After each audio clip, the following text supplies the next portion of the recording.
each classroom, this is symbolic of a parent meeting. So the parents meet for their classroom 3 times a year, specifically for meeting. They meet many other times for events like plays or talent share or graduation or things like this. But this is a circle in which they're talking about the class and making decisions. And in each classroom, there is one parent who has an additional job besides being a parent in the classroom, and that is they're called the parent rep. And the parent representative's job is to be in communication with every single parent to find out who's the carpenter and who's the electrician, and then record it and sign them up for jobs so that they're helping with the school. So, for instance, we had to build our school. We had to have people who were architects. We had to have people who were realtors. We had to have people that knew how to get loans. Now we have a school. We have to have people who know how to hang up pictures so they're earthquake-proof, who can build shelves, who can shampoo the rugs. So the parents are signed up for specific jobs. Some of the jobs are in the classroom, helping with reading, helping with small groups. Some of the jobs are at night or on weekends or over the summer. But everybody's specific skill is used, and it's the parent rep's job to make sure that she has plugged every parent into their particular job.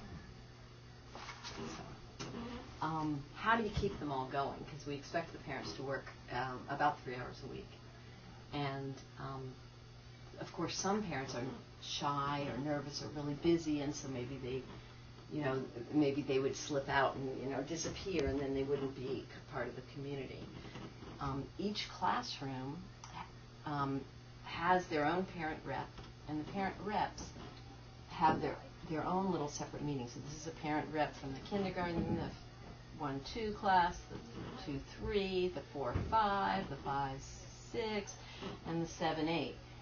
The parent reps meet once a month, and they talk about their classroom. They go through every name on the list and go, how are they doing? Do they seem like they're plugged in? Are they doing a job? And maybe this one will say, we have a leak in the kindergarten classroom. And they'll say, oh, well, so-and-so knows how to do that. And so they connect about things. If they feel like some parent doesn't feel part of, then they'll talk about it there and brainstorm how we can work with that person. And that includes, because the parent rep's in contact with everybody in the class, if there's an issue, parents are worried about amount of homework, or I think kids are teasing and they haven't dealt directly with the teacher at this point, or anything like that, they can talk to the parent rep, and the parent rep can come and get help from the whole school. The board, remember this is the board, with me on the board, meets once a month. And the parent reps send a report to the board every month. So they're letting us know how that's going. That's the checks and balance and the communication there. And if there's an issue that's come up, lots of people are concerned about something, they bring it to the parent reps or to the board, and then the board can try to look at that and see how we could resolve that issue. How's it sound so far? Sounds interesting. Does it make sense? Yeah. I didn't know all of this last year. Really? Last year being our first year. Yeah. No, about going to the parent rep to get help, to feel included, or that sounds good to know. Yeah, it would be really good for me. I think there's so much information for people to take in. Hard to know that the parent reps are really, really important in that way. Mm-hmm. But there's more. So the next thing that happens, I'm going to take the parent reps off the table, is that people end up forming little teams by their interests. So anyone who might be interested in gardening has become, is welcome to come and form a gardening team. So that's a little separate team, and they might, like the gardening team right now is working on the vegetable gardens in the back, and they figured out, well, I think we want to plant. They had brainstormed. Do we want to have the kids do all the planting, or do we want to plant it so the kids can harvest? Do we want to have kiwis, or do we want to have persimmons? They are brainstorming. They're researching. They're coming up with proposals, And whenever a team is meeting, they have total freedom to come up with ideas, but they can't make decisions on their own because they might make a decision, like they might decide, oh, we're going to put in stepping stones back there when we had just made a different decision somewhere else. So they always send a representative from the gardening group to the board, and they talk to myself and to the board and say, this is what we're thinking, what do you think? And we go, oh, that coordinates with those guys. They just got a donation of this. Or that's third on our strategic plan. We don't even have the $50 to spend on that until we do this and this and this.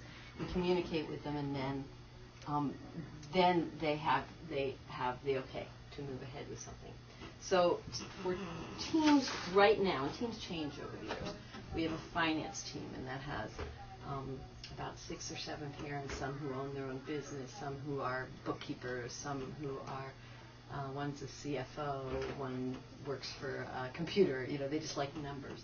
But the finance team then looks over our budget, helps us with accounting and decision making about that. Thinks about, we're trying to get a lower interest rate on the mortgage we have for the building right now, so some people in the finance committee are making the phone calls about that and doing all that. So they meet on a regular basis. There's lots for them to do. And at least one of the members of the finance team happens to also be on the board, and that's very important because the communication has to go back and forth. You can't make financial decisions without checking all of the agreements that we have.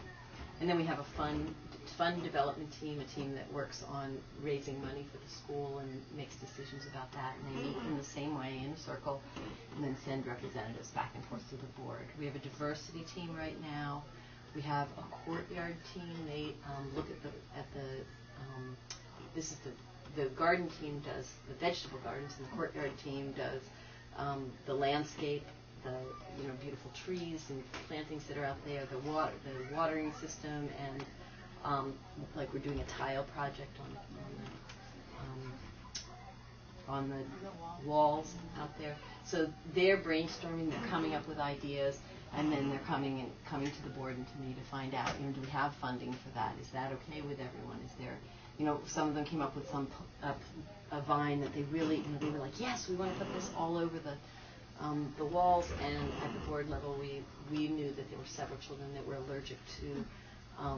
very allergic to bees, and that was a plan that attracted bees, and they didn't know that we had kids that were so allergic, and so we had to say, no, you need to come up with another decision. So that's why everything goes through that central group. There's a site maintenance group. They come and do cleaning of a power wash in the school and fixing the gutters and painting and all those kinds of things. There's a building team that worked on all the design and architectural work and the permits and everything for the new building that we built. There's an art team that works on having more visual arts in the school and all the ways we can do that. There's an events team that works whenever we have an all-school, like the talent share, the blessing, the all-school meeting. They put together the food for it and the signage and the agenda for it and stuff like that.